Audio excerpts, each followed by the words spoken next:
Kababayan, yung dyaryo po ngayon, kung nabasa ninyo, bumagsak daw po ang presyo ng bilihin ng 1.5%. Naramdaman niyo po? Hindi! Nasabi ko pala, naramdaman. Hindi po, kanila kagad eh. Nako. Paano mararamdaman? Yan ang sinasabi ko. Bakit di ba natin kaya? Kaya natin gawin. So kung gagawin pala ko, meron naman palang madali ang solusyon eh, no? Kailangan na pala... Political will. Ito, example. Kuya Benny, ilan bang kilowatt hours ang kinukonsumo ng ating bansa sa loob ng isang taon? Naku, wala kaming idea niyan ko. Kayong tatlong mga magagaling dito. Malaki po, malamang ko malaki yan. Ilan? Magkano? Wala kaming idea niyan ko. Kuwentahin natin, ilang kilowatt hours ang pangkalahatang konsumo, lahat ng mamamayan sa loob ng isang taon. Itatanong ko po yan sa Senate Committee on Energy. Kaibigan nyo kaya May tayo kaibigan ako, si Google. Hindi, si Senador Rapi. Ginugoogle niya. Ayan, sige. Meron ka na? Hindi lang po.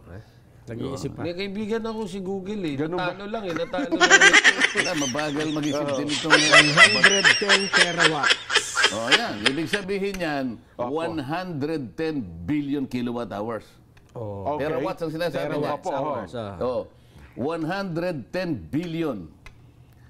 I-multiply, sa 10 piso na lang, para tayo madali, 10 piso ang rate ng kuryente. Si Kuya Benny na magkukompute yan. Yan, sige. 1 12%. trillion 100 billion.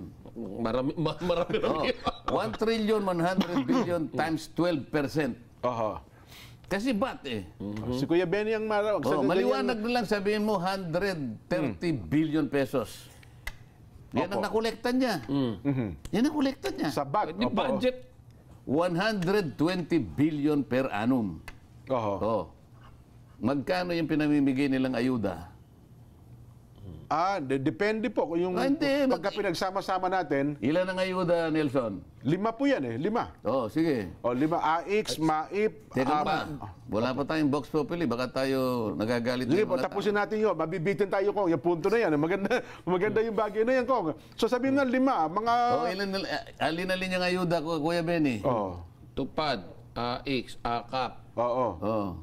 MAIP. MAIP. Ano pa isa? 4 piece. 4 piece. Ayan.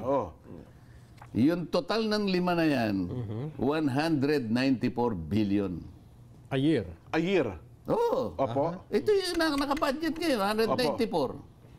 Ganon din nakaraan. Ngayon, 130 billion yung ano mo, yung... yung sa 12% VAT mo ng kuryente. Yung bang 194, naibigay lahat sa tao yun? Sabi po nila. Kinolekta mo, pero pinamigay mo rin eh. Opo naman. Pinamigay mo rin eh. Tinatanong ko sa lahat ng lalo na kapag malaki yung rally. Alam ko po na kayong lahat ay nabigyan naman ng akap. Hindi po. Talaga, ayun po nga eh. Hindi po. Ibig po nyo sabihin, sa karamihan po ninyong yan, wala po isa. Hindi po. Okay. 194 billion eh. Ganun kalaki. Alam ba ninyo kako sa halaga na yan kung ilan ang bilang ng mamamayang Pilipinong mahihirap ang dapat na mabiyayaan? Ng mga... Alam po ninyo? Ayuda na yan. 27 million dapat. Sapagkat yun ang pinakamahirap sa atin. Doon yun ang target mo eh. Kung hindi kayo nabibigyan, tama po yung aking tansya na wala pang 10% ang nabibigyan. Kaya nga mula doon sa kwenta na yon, sabi ko, ganito lang gawin natin. Lahat po ng kumukonsumo ng 2,000 pesos na kuryente pababa, ilibre na po natin yan. Sigawan silang lahat. Hindi ramdam ng tao yun. Ramdam Kasi nung mahirap kapag talaga. ginawa po natin yan, 27 million ang mabibiyayaan. Lahat makikinabang. Lahat makikinabang. Ang problema naman po, yung mahirap, sa dilang mahirap talaga, naka-jumper yung kuryente. Ano mo naman na? Hindi, basta yung sa resibo, yung 2,000 pababa. 2,000 ang binayaran. Yung naka-jumper ang kuryente, kaya nga alisin natin yung ano. Systems loss. System loss. Maraming paraan nga eh. Sabi ko, pag ganito ang ginawa natin, 27 million kaagad ang nabibigyan. Hindi kagaya ngayon, nagko-complain kayo, hindi pala lahat nabibigyan. Opo. Wala pang corruption, sabi ko, sapagkat diretso sa inyo. Wala pa nga ako magpapapogi ngayon. Na din pinadadaan sa ako sa politiko, nakakala mo sa kanila galing itong perang ito. O, di masaya tayo lahat. Sa mga tweet, bakit mo kukolektahin yun? Pagkatapos ibibigay mo rin na ayuda, hindi rin man napupunta roon. Kung sa kukumpute natin, 27 million. Hindi, malinis siya sinasabi ni Senator, na hindi niya pinupunto na naibulsa yung perang yan, ha? Hindi niya na ipinupunto roon. Ang ipinupunto niya na lang is hindi natatanggap nun dapat ng mga tumanggap. Tinatanong ko sila, napakarami. Oo nga po. So, hindi pa natin naiimbestigahan yan yung talaga bang naibigay o hindi. So, imagine, eto, siguradong makakarating. Kasi direkta na eh. 2,000 pababa, libre ka na. Pero magkano po yun kung annual? Kung 27 million na household? 130 billion nga eh. Makakamura ka pa eh. 194 nga yung ano eh. Yung ayuda. Yung limang ayuda, 194. Samantalang ang sinasabi kong eskema, 130, di may sukli ka pa. May mga 60 billion ka pa palang matitira. Ngayon, sasabihin ko sa mga kasama ko, halimbawa, nagmi-meeting kami sa Senado. Opo. O, bigyan nyo ako ng mas magandang ideya. Susunod ako sa inyo. Kung meron kayong ideya. Mahihigit pa ron, ano? Kung mali ako, hindi masyadong maganda sa akin, ibigay mo sa akin yung mas maganda. Alternatibo mo. Natin. Kapag napatunayan natin mas maganda yung sa'yo, susunod ako. Diyan tayo. Kaya lang, hanggat hindi ka nakakapag-isip ng mas maganda sa sinasabi ko, dito sumunod tayo. ka sa akin. Iyo. Hindi, yun lang. Tama nga naman yun. Kung hindi mag-aaway tayo. Yun lang nga. Kasi merong ibang mga mambabatas talagang ipipilit yung gusto nila eh. Yun lang nga. Pero ito hindi naman pinipilit at sinasabi, baka may mas maganda ka riyan. Hindi, dalawa lang. Kung... Parehos lang eh. Pinipumayag akong makolekta mo yung 12%. Nawawala din eh. Opo. Kinolekta mo, nawala din eh. Ibigay mo na lang diretso. Napakasimple naman. May makikita pa akong buting dulot niyang Kong. Kasi kung bababa ang kuryente natin, papasok ang mga malalaking kumpanya, manufacturing company, magkakaroon ng trabaho ang tao. Yung sinasabi kong iyon, pag inalis mo 12%, payag din ako doon. Ang dami kong scare. Ayaw niyo sa akin, 12% alisin natin yung VAT. Paraan. Di lahat ngayon mabibigyan. Hindi lang consumers, pati yung negosyante. 12%. 120 billion pesos lang yun. Sasabihin mo sa Department of Finance, Kuya Benny, humanap ka ng ibang paraan. Hindi sa kuryente. Sapagkat ang nakalagay sa kuryente, murang halaga. Dito mo kinuha eh. Dito tumaas, lalabag doon sa pangunahing layunin ng batas. Yun yung sinasabi ko. Nilagay pa sa batas, hindi pa. Statesman na kailangan natin sa Senado. Kasi nga, sa seryoso talaga. Pag ito pinatupad, kung isabihin, sa lalo madaling panahon ba, iepekto ito sa laylayan ng ating bansa? Yung sabihin yung mga pangkaraniwang mamamayan? Bakit? Hindi mo ba alam, Kuya Benny? Kaya ikaw ang inaano ko dahil kasama ka sa gobyerno dati. Opo. Sa ngayon, tingnan mo yung EPIRA. Ilan lamang ang nililibre? May libre dyan, yung tinatawag lifeline rates. 200 pesos mababa ang binabayaran. 200 pesos yun lang ang nililibre.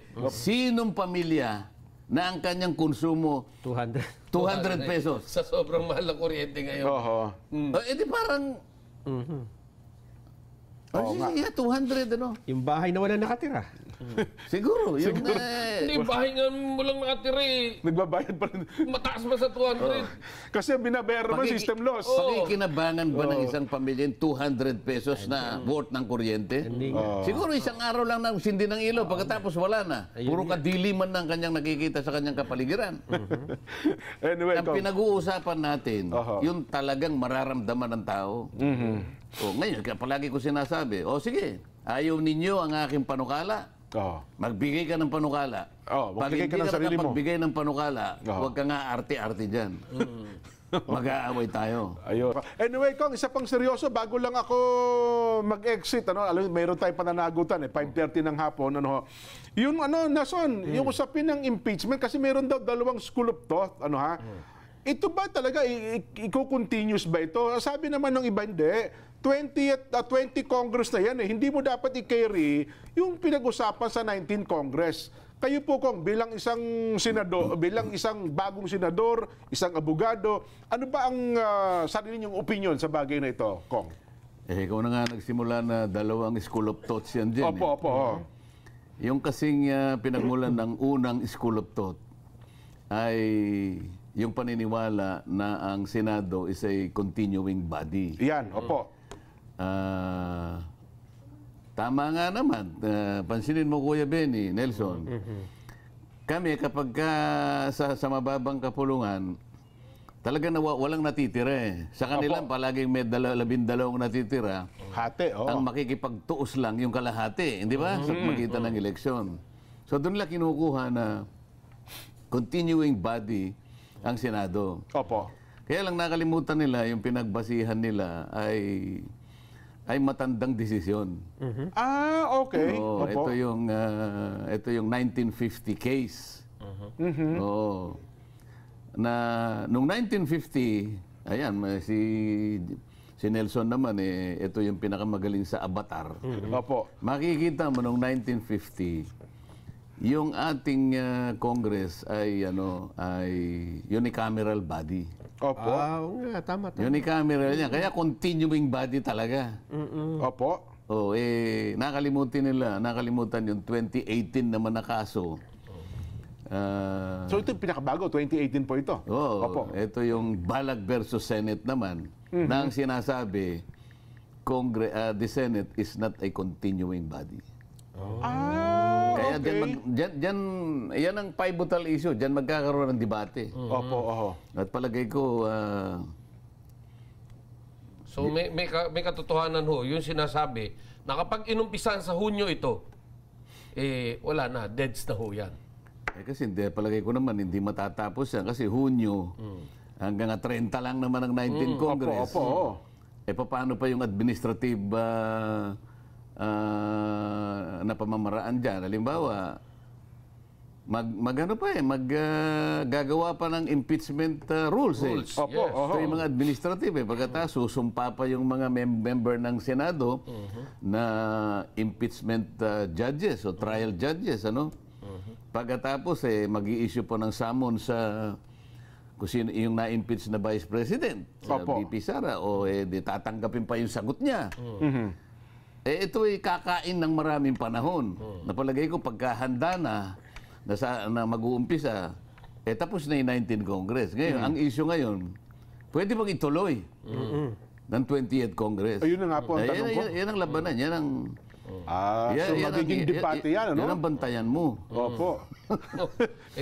Itong sinasabi ni Senator Marcoleta, ito yung sinasabi naman ni Cathy Binag, matalino, tapat at may paninindigan.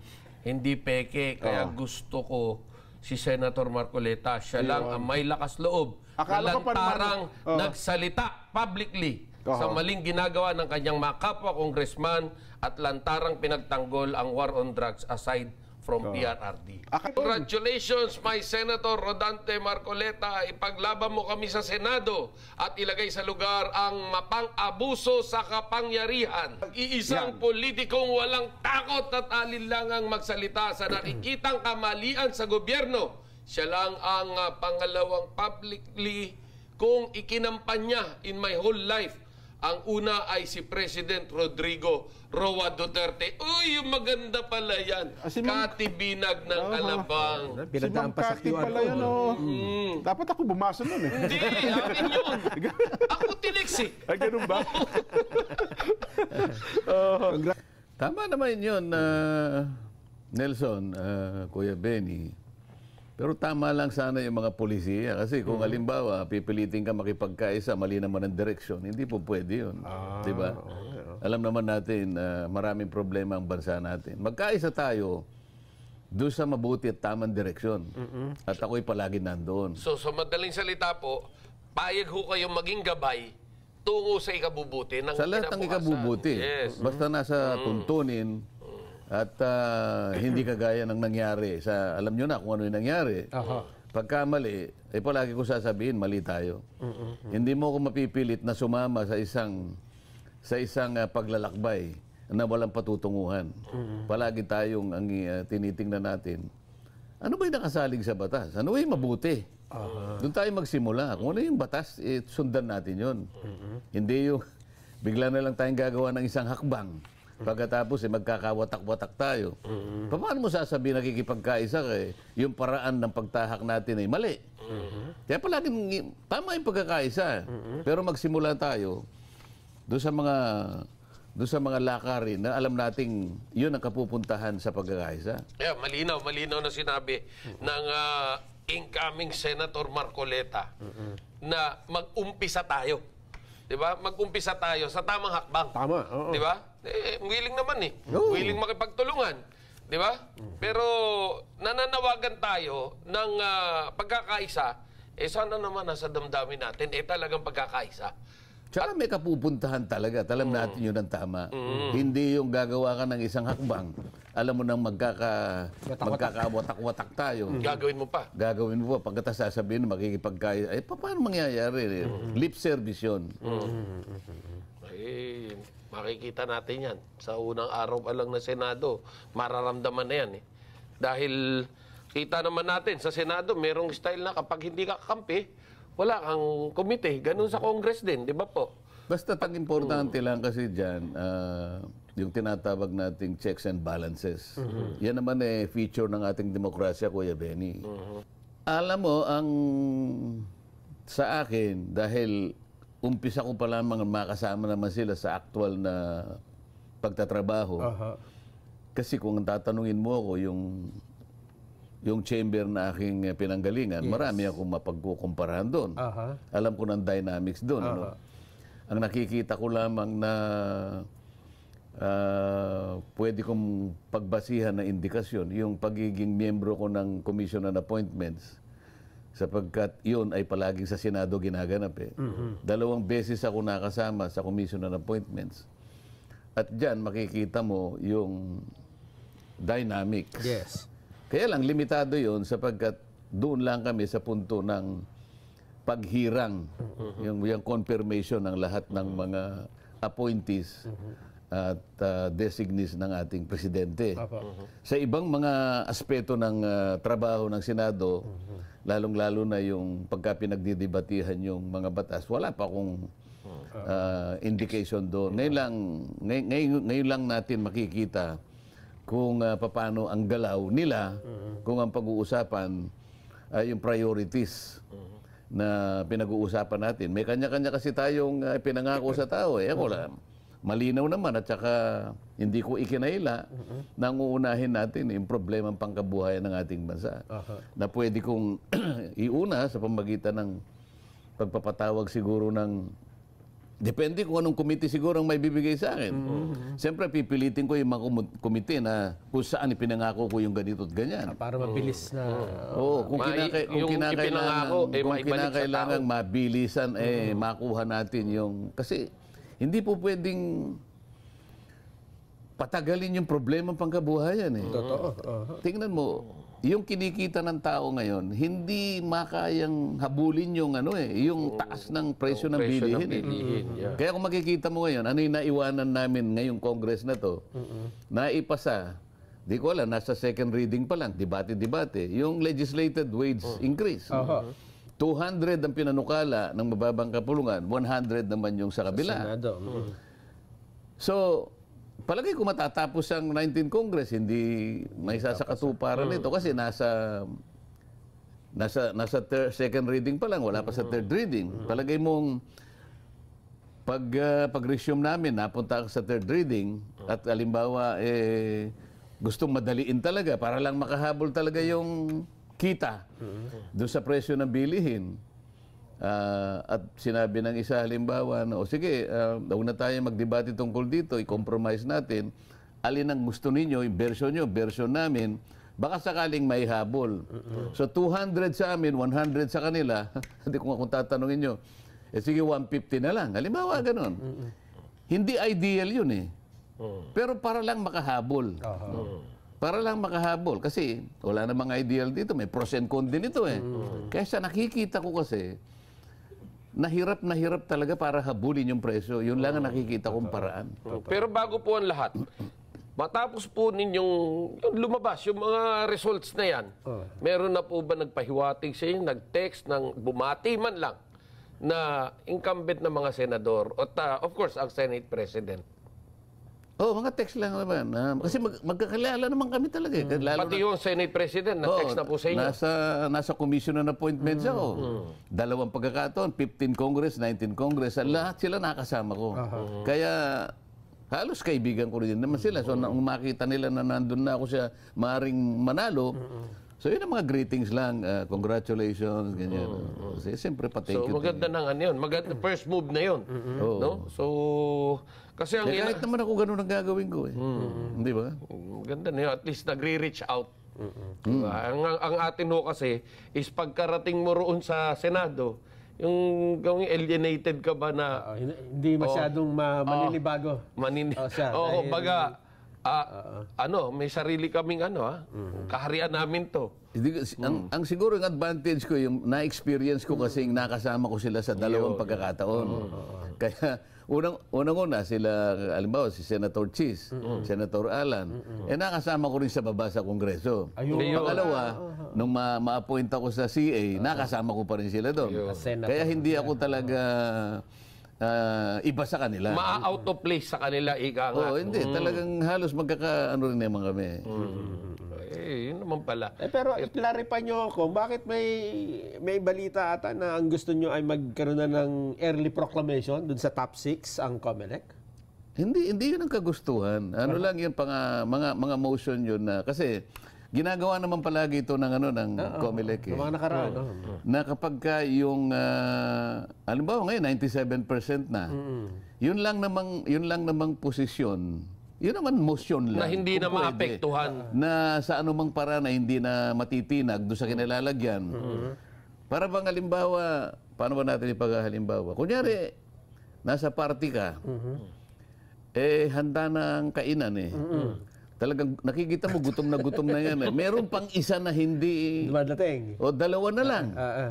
Ibig mo sabihin, isasakripisyo yung kagutuman nitong mga ito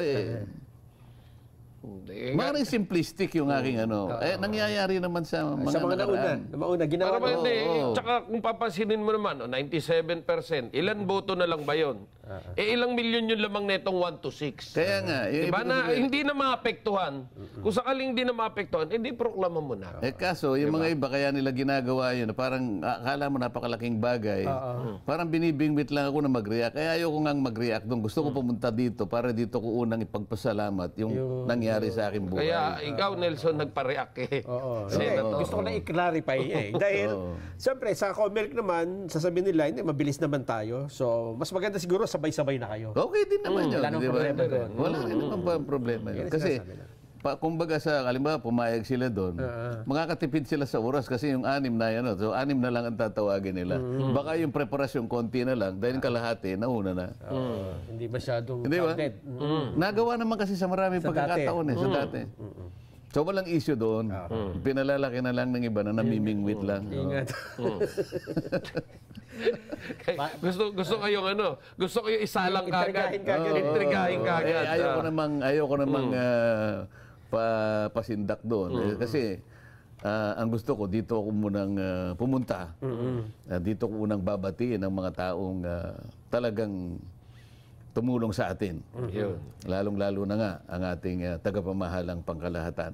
Dito ko gustong sabihin ang aking pagpapasalamat ng taus-puso.